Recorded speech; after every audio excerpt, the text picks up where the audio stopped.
Good evening, everyone. Welcome back to the Unqualified Film Bros podcast. Or should I say good morning if you're watching this in the morning, good afternoon if you're watching this in the afternoon, or just hello if you're at one of those undetermined times of day.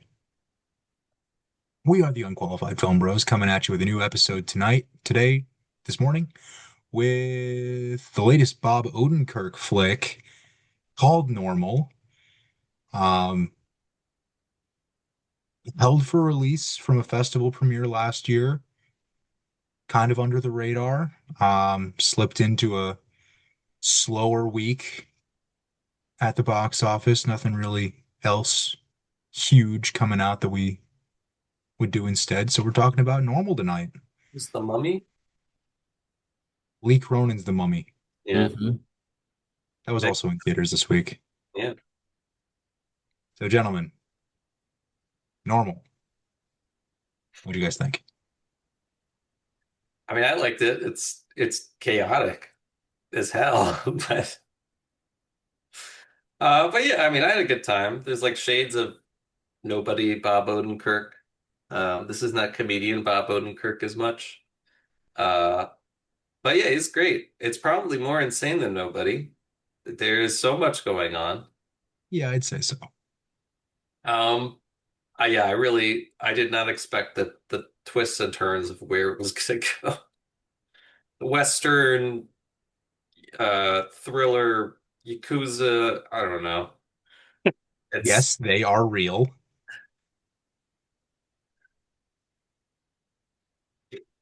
but yeah, I enjoyed it. Yeah, I did too. I mean, I don't think I went in expecting anything like spectacular, and we didn't really get anything spectacular, but it was great fun. And that's about as much as you can ask for it. Yes, some similarities to Nobody. I haven't seen Nobody 2, so I can't I haven't either. speak to how I also crazy it missed the is. sequel.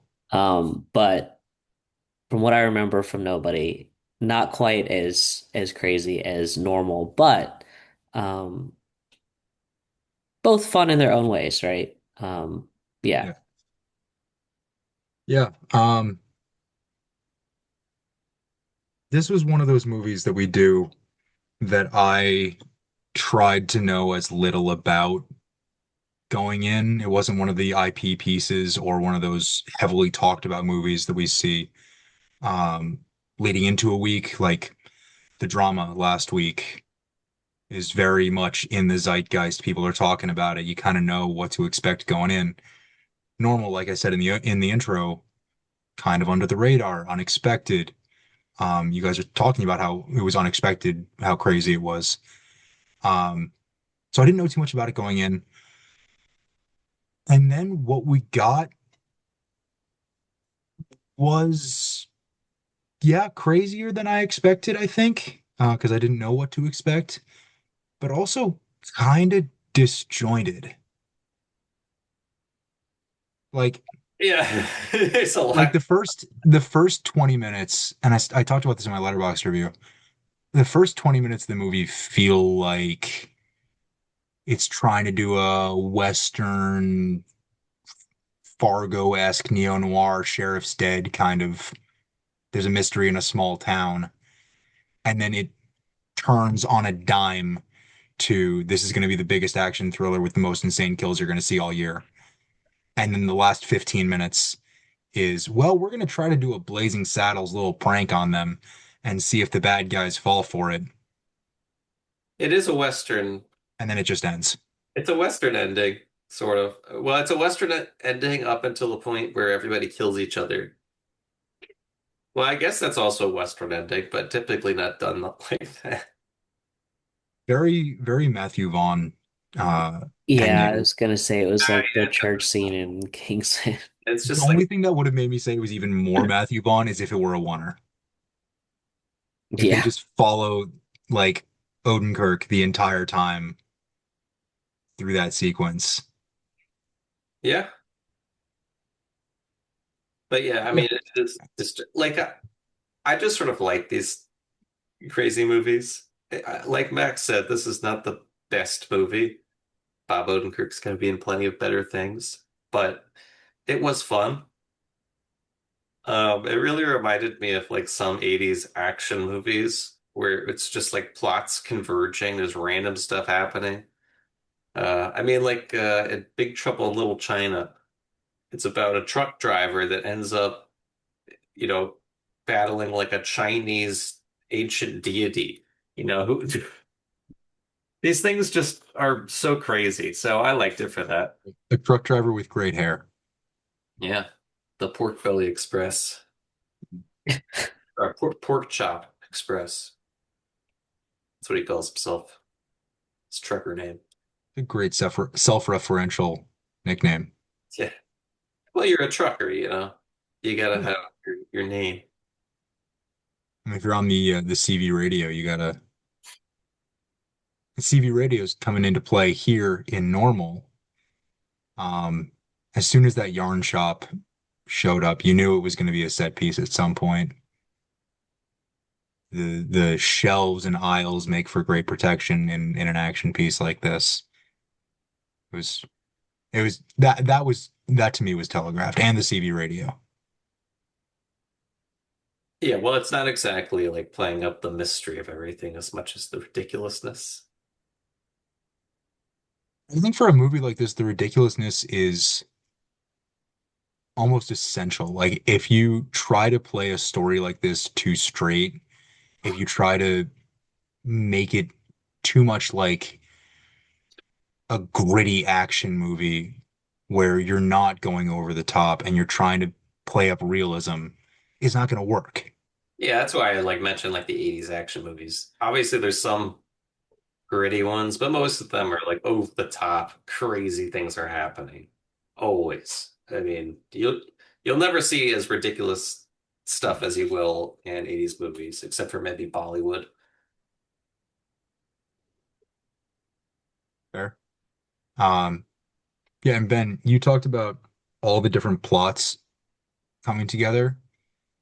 Um, I'll make together loose term. yeah, I mean, when you've got, first of all, a 90-minute action movie is gonna cook. It's gonna move quickly. We're gonna meet a lot of characters. We're gonna follow our central protagonist, and people are gonna be in and out very quickly in short order. Um, like Lena Headey's character, I completely forgot she was in the movie She was like, until she comes back in the jail.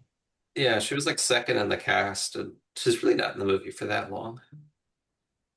And then it was Henry Winkler. He's in like two scenes. Yeah, Which, by the way, Henry Winkler, always a win.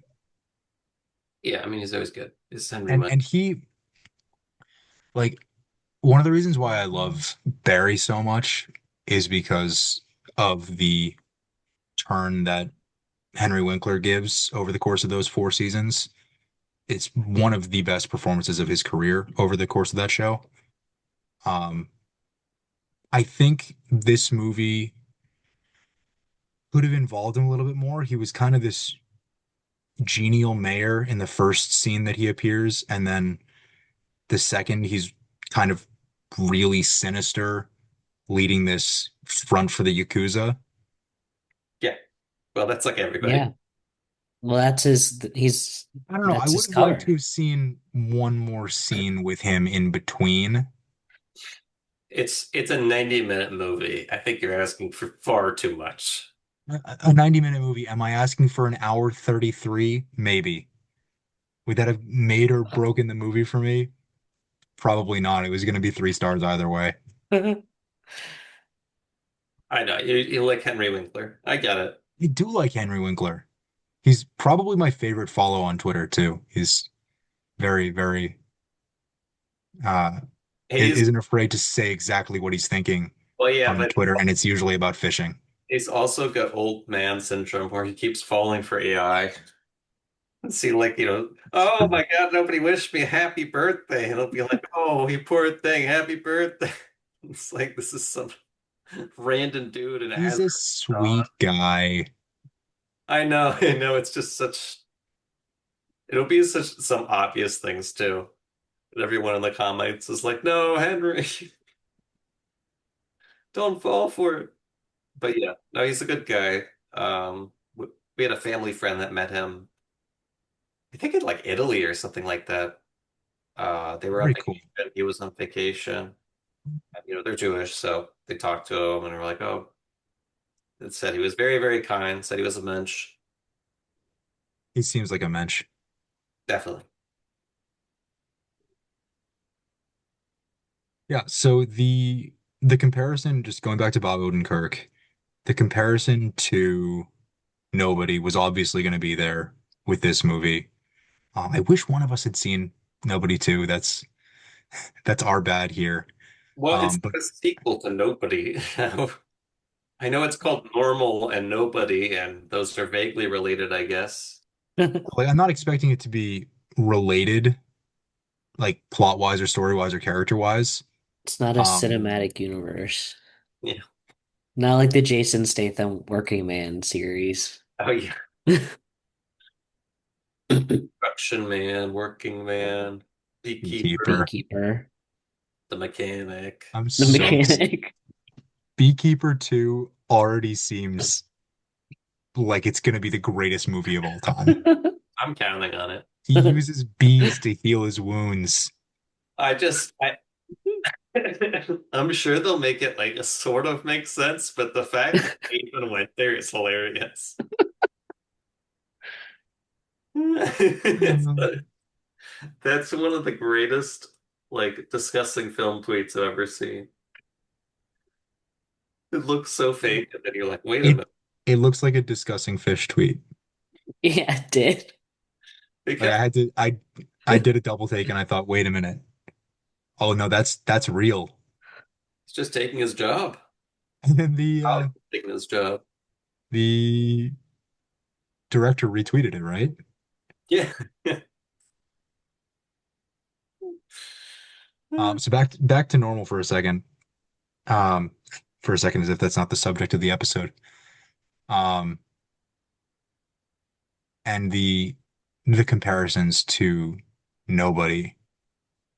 We talked about how this movie is n probably a lot more wacky in its execution, no pun intended, uh, of its story premise. What do you guys see from Odenkirk here and the world that he's sort of thrust into, compared with Nobody? Like in this film, it's clear that he's just the transition guy, just trying to push pencils, get the job done, and move on. Whereas in Nobody, he's obviously an ex-assassin guy who has this particular set of skills. Um, I don't know. What do you guys? How do you guys compare those two? I mean, at this one, he's being asked to just be a sheriff and then has to deal with like Yakuza and all this stuff. So he's coming into this random world that he didn't know existed, whereas in Nobody, his family just doesn't know that he's like a ex uh super spy or whatever. Yeah. I mean, there's not really much else. That's Like, all I got to it's do. not really similar. Action movies. It's like asking what Arnold Schwarzenegger has between, True Lies and The Terminator. Yes, it's fair. Um, Favorite kill?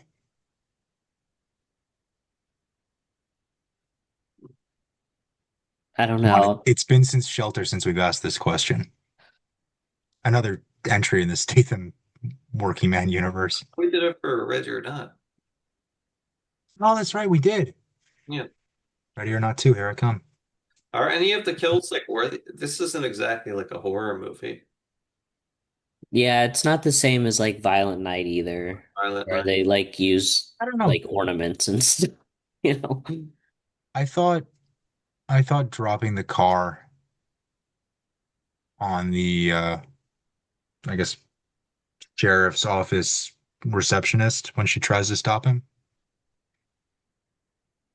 That one stood out to me. I I thought It's pretty that was a good. good kill. Yeah, honestly, I didn't really think about it like that for this one, can't but Um, I don't know. When I think of like favorite kills, I need gore. I need like something to like appreciate in the I mean, special effects.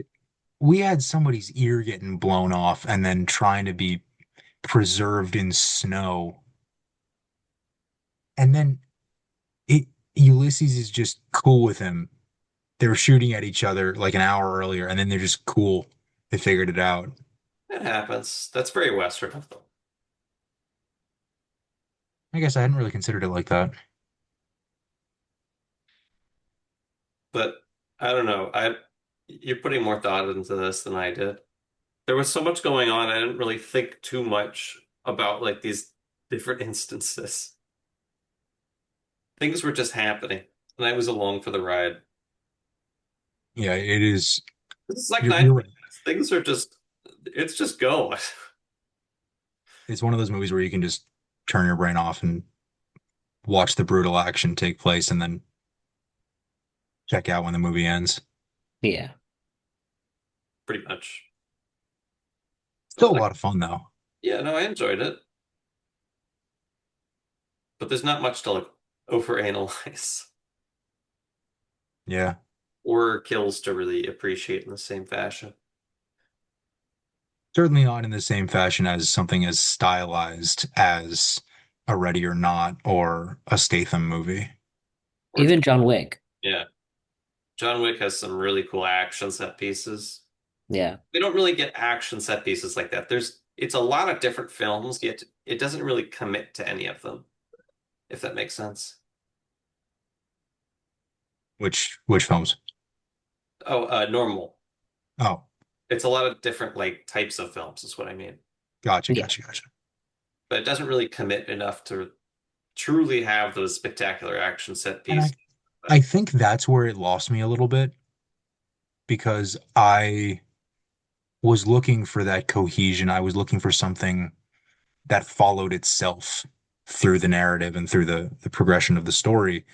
And what we got was taking influence and taking inspiration from a lot of different genres, a lot of different uh films that already exist in the world, like you're talking about, Ben. Um, yeah, I don't know. The disjointedness in looking at this film as a film by itself kind of took me out of a little bit. But I think that you might be right that that's on me for going in and overanalyzing it. Yeah, I mean, you can do like genre mashups that are really good. The Kill Bill is a great example, right? You got a Western slash samurai ninja, genre there. Obviously, they both influence each other. But in this one, I don't know, we just get it's more like typical action. There's not really anything special about the stuff. It's enjoyable, but again, not much for me, that wowed me in that way. Speaking of characters that I completely forgot about during the course of this 90-minute movie, the former sheriff's daughter, like, I don't know, I thought that the couple that robs the bank with the dog, I thought that they would be Ulysses' like ally on his side of the whole Yakuza thing for the whole film. And then when they just dip, I was like, all right, he's by himself. Like I don't know, the rest of the supporting cast kind of, at least on his side, kind of was forgettable to me. I mean, it's fair. You're looking for the main character to have an ally in a story like this. At least I am. Yeah, I mean, you don't have to. I mean, it is also kind of fun to have But still, characters go off on their own and I did just mention Kill but Bill, it where she is literally on a solo she quest for she vengeance. is solely right. But You think, Statham in all of his movies has at least like the person he's protecting. John Wick has Winston, but that's what right? I think they got like confused as to whether they were doing an action movie or a Western, because it's very common for Westerns to have a solo protagonist The that lone, yeah. throughout. the world and just figure something out. Clint Eastwood's characters are all like that. Sometimes they'll have a sidekick, but Yeah. and also just That's fair. I need to watch more Westerns then. I mean, there's a lot of different plots, but they all boil down to the same sort of thing. I think we have like three different Western plots here because we have replacement sheriff, we have bank robbery, and we have standoff, which ends up not really being a standoff. It's like a trick, like Blazing Saddles, but those are three Western storylines. And then the Yakuza. That's not a Western storyline.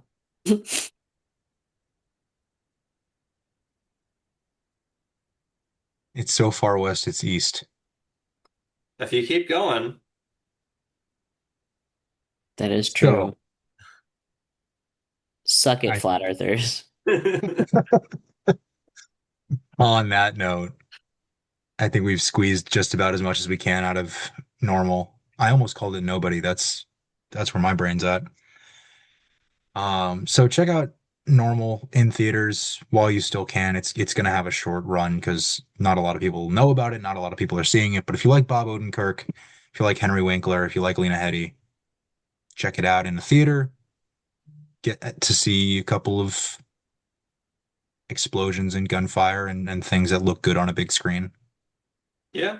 Yeah, It's Minnesota, so there's snow. It's good true. landscapes.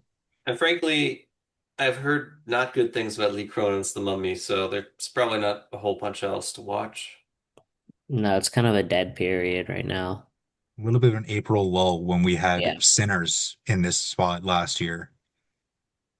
Yeah. So But there's going to be a lot of stuff coming out in the summer, so. Packed summer. jam fucking packed. Also, the big movie was probably Super Mario Galaxy, which we didn't have. Hmm. The Project Hail Mary is still holding strong at the box office too.